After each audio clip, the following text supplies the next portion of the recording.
This book is How the Grinch Lost Christmas, a sequel to How the Grinch Stole Christmas.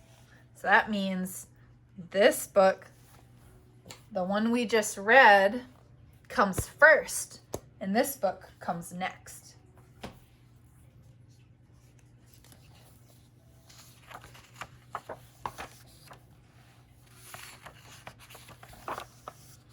Up high on Mount Crumpet, just north of the Who's, a Who just delivered the day's Whoville news. The cave on Mount Crumpet was home to the Grinch, who sprung from his cave just enough, plus 1 inch, to stare down at the Whoville from high up above it. Tomorrow was Christmas, and speaking there of it, my heart, grinned the Grinch, has grown to quite love it. The Grinch had been patiently waiting all year to celebrate Christmas and bring the Who's cheer. And to show every Who he was different now. I've changed, thought the Grinch, and I'll prove it. But how? So look, he likes Christmas now. He's a happy Grinch. And here's the Whoville. While eating his breakfast of Who hash on rye, there's a newspaper there, and the chair caught his eye. A contest in Whoville tomorrow at 3 to see who can make the most Christmassy tree. Then he got an idea, a crafty idea. The Grinch got an awfully crafty idea. He laughed in his throat. I know what just to do. Then the Grinch grabbed a pencil and drew. With a plan in his hand, the Grinch hiked to Whowood, where he found the most Christmassy tree that he could. And he chopped at the tree with his tree-chopping axe till the tree was chopping fell down next to Max. And they hiked their way home with the tree on their backs.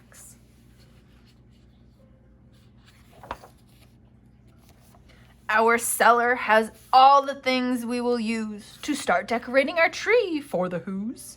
Grab ribbons, he shouted, grab bunches of bows, grab plenty of these, and a big pile of those. Bring every reddish and every greenish, and every last color thing in betweenish.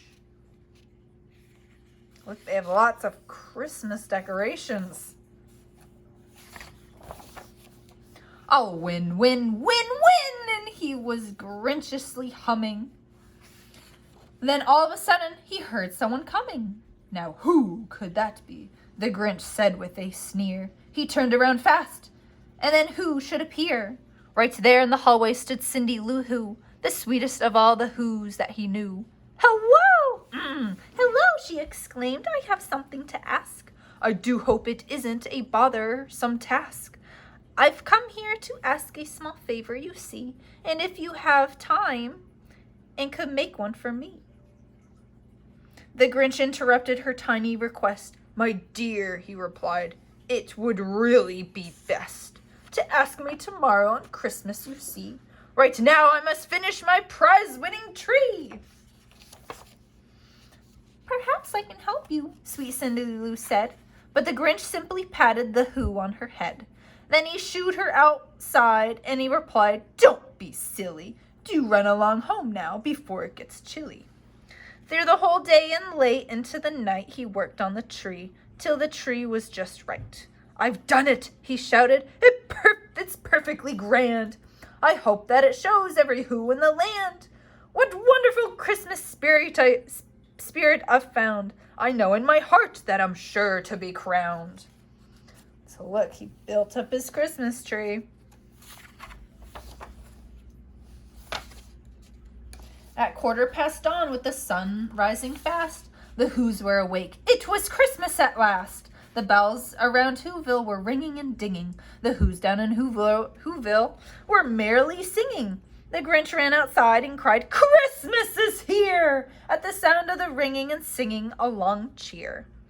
Then, when the time came for the Grinch to depart, he loaded the sleigh and took off like a dart, sledding down, down, down, down to the Whoville town square.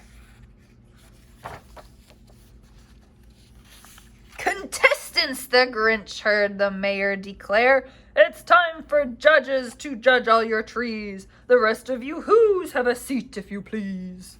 When the trees were lined up from the tallest to smallest, the Grinch's tall tree was the tallest of allest. And down to the end, to the far, far, far right, was Cindy Lou Who's with its much smaller height. So here's the Grinch's. Look how big it is. And then all the way down here is Cindy Lou Who's tree. It's very small. When the mayor announced who had taken third place, the Grinch felt his Christmas-filled heart start to pace. "And now," the mayor said, "without further ado, the lucky contestant who placed number 2 lives high on Mount Crumpet. We're thrilled that he's here. The Grinch wins the second place trophy this year." The Grinch felt a shock as his heart turned ice cold. He felt it start shrinking, and so it is told that there in the square, all the who's who were near it are certain they saw it, and sure they could hear it. Is he happy to win second place? Look at his face. He is not happy. He wanted to win first place. The moment the Grinch lost his Christmassy spirit, his arms started itching, his legs started twitching. Then both of his R's started twitching and itching. And the Christmas-filled heart, well, it shrunk down. "I've been robbed," the Grinch snarled, "and I've been through with this town." The Grinch stuffed his tree in his ramshackle sleigh. Then he lugged it, tugged it, and hauled it away, as Max tried his hardest to get him to stay. The Who's were all speechless, unsure what to do. Look, oh, he's mad. The Grinch climbed and climbed as his heart grew more frozen. While back at the contest, a winner was chosen. "Today, on the merriest day in the land," the mayor declared with his Who horn in hand, "I give you our winner. She's not more than 3. It's Cindy Lou Who has made the best tree."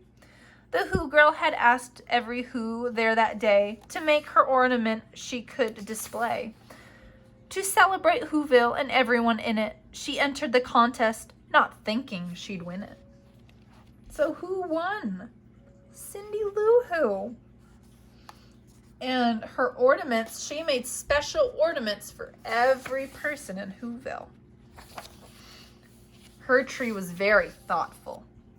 The Grinch heard the mayor from high on the peak. Then Cindy Lou Who grabbed the Who horn to speak. "I wanted to make all of Whoville a tree with ornaments each of you Who's made for me. But there is one ornament missing, you see." The Who town of all Whoville was there on each limb, except for the Grinch. So she called out to him, "Now please, Mr. Grinch, I saved you a spot. You're someone we Who's like an awfully lot. This tree is for Whoville, you're part of it too. I hope you can hear me," said Cindy Lou Who. Cindy Lou Who's voice stopped the Grinch in his tracks. He looked down at the Whoville, then down at Max.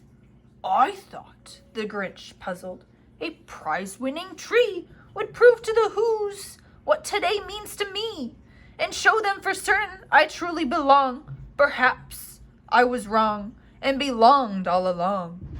And maybe, just maybe, we all win instead, by being together at Christmas," he said.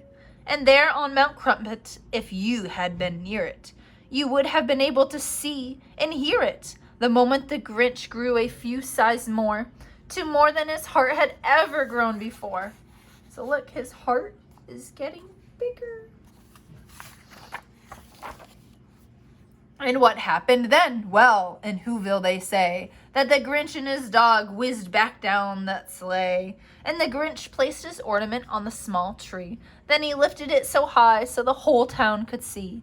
The Who's all hurrahed, and they all jumped to their feet as the Grinch grinned and said, "Now our tree is complete." Then the mayor declared, We have one thing to do to make it official for Cindy Lou Who. Would you do the honors? He pointed and said. And the Grinch, he himself, placed the crown on her head. The end.